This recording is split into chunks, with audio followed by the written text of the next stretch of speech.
Hello. Today, I want to talk about a serious topic. As you guys know, I've been in a medical rehab for about a month following spinal reconstruction surgery, and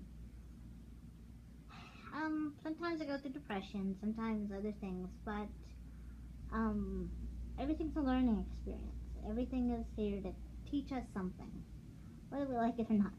Um, So this is one of the lessons. I'll go through a few other lessons, but this is, I guess, the major one. Um, Grieving or understanding the loss of you. And people think, well, you're not dead, you're not dying. What is your issue? And it's not that. It's grieving or understanding that this is not you in the sense of this isn't who you were. When the people look at me here, I'm talking about the nurses, the doctors, the therapists, their whole job is to get you better.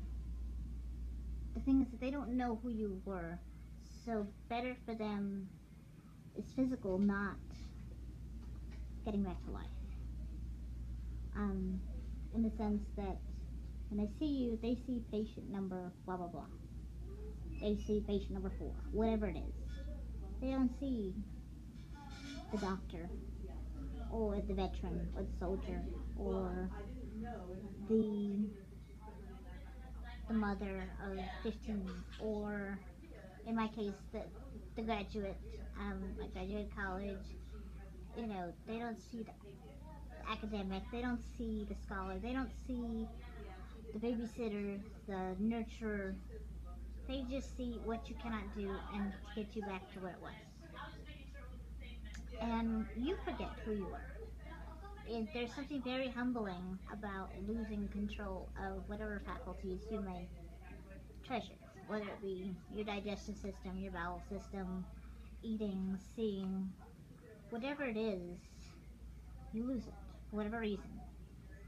And sometimes it's abrupt, sometimes it's slow, but it's still a loss. And I see a lot of other patients that are angry. Sometimes I'm angry.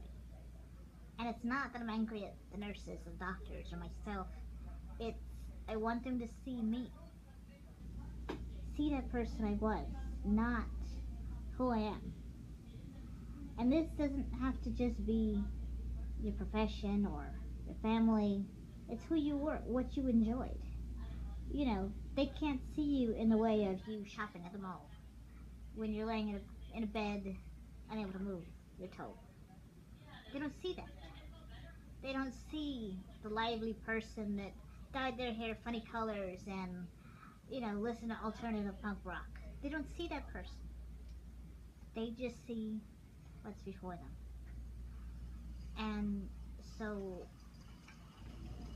for caretakers, or anyone that's dealing with that, I think it's important when you have someone who seems to be angry or bitter, don't think of it as, oh, they're just being difficult. They're struggling with a loss of identity, a loss of themselves. They want you to see them.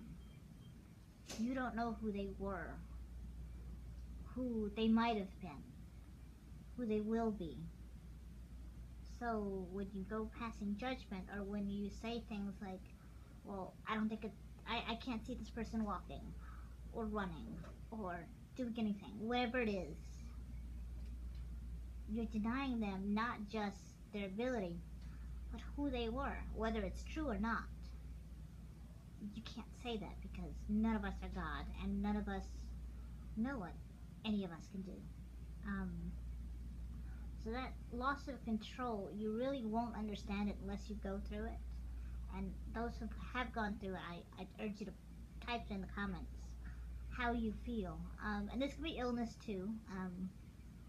Cancer patients, dialysis patients, they just lose themselves in IVs and bandages and diapers and dialysis machines and medication. It takes you away from you. Um, Something that really, for me is poetic. I don't know about you guys, I was feeling down, and I went downstairs, and there was a garden that was started, but it it was just overrun by weeds, and it was just abandoned.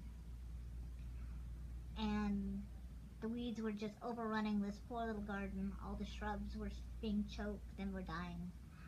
Um, and the soil and the seeds and the water were just out of reach. Just out of reach of this plant that couldn't do anything for itself. It was helpless. And I saw this little garden and I wept.